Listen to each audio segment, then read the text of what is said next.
You're watching Morning Live. Thanks so much for tuning in. Now, after 16 years of clean audits, the Steve Tshwete Local Municipality in Middelburg, Mpumalanga, received an unqualified audit from the Auditor General earlier this month. Only 18 municipalities got clean audits, down from 33 in the previous year. Now, the Steve Tshwete Municipality's decline has been blamed on poor leadership. And we are joined now by Tsietsi Tolo, who is the Executive Mayor of the Steve Tshwete Local Municipality, to tell us about the problems that they are facing in the municipality. Thank you so much for coming through. Thank you, Sakina. So firstly, what was your reaction to the audit outcomes by the Auditor General? Well, Sakina, before I come to the Auditor General's report, I just want to say Steve Tshwete Local Municipality is one of the best municipalities in the whole country.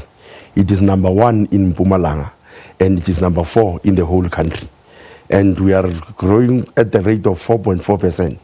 And we are saying that as a municipality, we are living up to the expectations of the Constitution.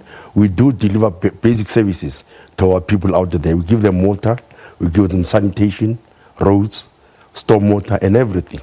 And we want to thank the people of Steve Tshwete Local Municipality for paying for those services. And it is because of them that we are able to deliver the quality services. We want to thank them and say the more they pay, the more quality services they get from us as a municipality. So now, I would imagine then that given what you've just told us, you would have been rather distraught then by the news that after 16 consecutive years, you did not manage to uphold your record of clean audits. Now, that may not be the true reflection of the facts, Sakina, because let me just take the past 6 years. In the past 6 years, 2012, 2013, Steve Tshwete got a clean audit. 2013, 2014, it was unqualified audit.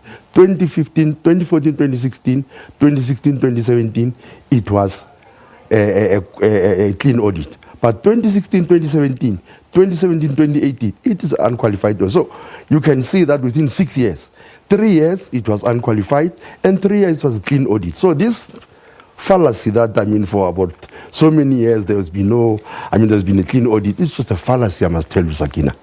So you feel that you haven't dropped the ball here as far as your audit outcomes are concerned? Sakina, let me tell you that I was inaugurated as a mayor last year in May, and the last financial year, I was in office for only 2 months, and this audit outcome cannot reflect only 2 months in which I was in office. It reflects the whole year when other people were in office. So it not be true that the ball was dropped by me and we've got this audit because of me. All right, and I think let's just be clear. Yeah. It's not about you or having the leadership. To take Maybe there's a leadership, precisely, yes. Yeah. Because you cannot, in all fairness, sit here and say, well, I can only take responsibility for those 2 months when you started out by telling us about how wonderful the district municipality is, how wonderful your town is. Yeah. You started out by telling us that. Yes. So you've got to take the good with the bad. That's right. Now, I agree with you. You see, the good that is there, it's the good that has been coming up for many, many years. And the bad also, like I'm saying, it has always been there. It's not something that has just started now. Let's talk about the bad before we come to the good. Let's start with the bad news first. So where do you believe you dropped the ball? Sakina, maybe I think you know, what an unqualified audit means. We've got 3 categories of audits. The disclaimer. We're just telling people out the disclaimer where the Auditor General would say, I can't make head or tail of your finances and the like. And we've got a qualified audit. It's bad. But then we've got unqualified. Unqualified is actually a clean audit with issues. And a qualified audit, a clean audit is an unqualified audit without issues. So let's talk about those issues. Where did you drop the ball? Yeah, the issues that I want to talk about is the fact that, number 1, the auditor has flagged an issue of supply chain management. It says there, for instance, among other things, that in your advert, you should have included local content. The local content matter was there in the document, in the tender document. But when we advertised for tenders, we did not include the local content. So the Auditor General says we should have included the tender, the local content matter. On the question of, for instance, assets, the Auditor General says, are you still using a manual way of counting your assets and the like? There must be some automation. That's what the Auditor General says. The Auditor General says, you have got a problem with reconciliation of, for instance, your bank accounts. You are reconciling them once in a year, but you must do it monthly. That's what the Auditor General says. It says also that your main financial system and the financial system in the traffic department are not talking to each other. You must see to it that they are talking to each other. These are some of the issues that the Auditor General has actually flagged. They are not indicating that there's been a misuse of funds. It's not that, Sakina. How much have you written off as the Steve Tshwete municipality in that period, the last financial year? Written off? Yes. No, we've not written anything off. You haven't written anything off? How much have you succumbed to irregular expenditure? Now, irregular expenditure, I think, and fruitless is about 10 million. And what was that about? That was referred, it was issues of supply chain, you see. That was referred to the MPEG committee of the council, and the MPEG committee reported back to the municipality. We found that there was value for money. You see, there was value for money, although processes were not followed. And why if there is value for money, not followed? If there's value for money, then we can't do anything. But we will just reprimand the officials responsible. So what does that mean? Are you condoning people not following processes because there's value for money? We are not condoning it, Sakina. That's why I'm saying we will reprimand those officials. But the reality of the situation is that we cannot say we will recover the money from those officials because there's value for money. We live in a country where corruption has become systemic. It's beyond being endemic now. Yeah. And part of the problem is when officials, municipal officials in other spheres of government actually flout processes. Yeah. And that's exactly what is happening in your municipality, which has led to the outcome that you received by your own admission. I don't agree with you there, Sakina. You just said that this happened. I'm saying there was irregular expenditure to the tune of about 10 million. Mm-hmm. And when we followed that up, we found out that there was no corruption involved in this because there was value for money. No. And that does not suggest there was corruption. I did not say there was corruption. I was citing why corruption has taken root in our country. It is precisely because people don't follow processes. And you seem to be making quite light of the fact that processes were not followed. Because in your view, as long as there's value for money, you will basically just rack these officials over the knuckles. Naughty boy, naughty girl, don't do it again. And you think that's sufficient?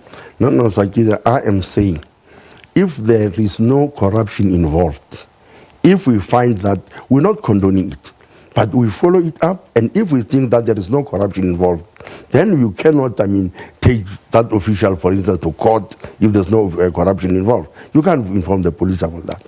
You must do something. There must be a consequence management. And what is the consequence management? You call that official, you reprimand that official, you actually give final notices to those officials who do that.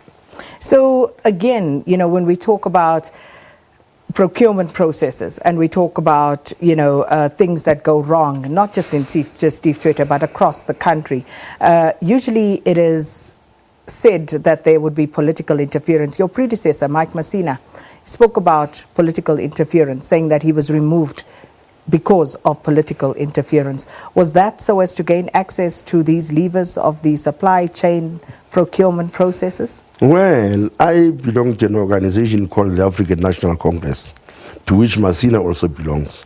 And in that organization, we deploy and redeploy. And Masina was redeployed, or actually removed by the ANC. As to why he was removed, I can't answer that question. It has got to be the ANC that answers that question. So whether there was political interference or not, I've not experienced that in my short stay in that municipality. Is there any political pressure being brought to bear in your municipality? No, not that I know of. Not that you're aware of. No. All right. I want to, we're out of time. I just want to quickly touch on a few other things. Like, for example, you spoke about a 4.4% growth in your area. Yes. You know, talking about some of the industries that exist there and the fact that you said that you are delivering services to the people. What happened to that 6 million rand bill that was owed to your municipality by Tegeta, because that led to a few problems with water supply to communities? Well, the Tegeta matter, it's actually under investigation. I think we're still investigating that, and we'll come to some conclusion, and we can come back to you on that matter. What are you investigating? That matter is what is it that went wrong. But regardless of what went wrong, the fact of the matter is they owed your municipality 6 million rand at some stage.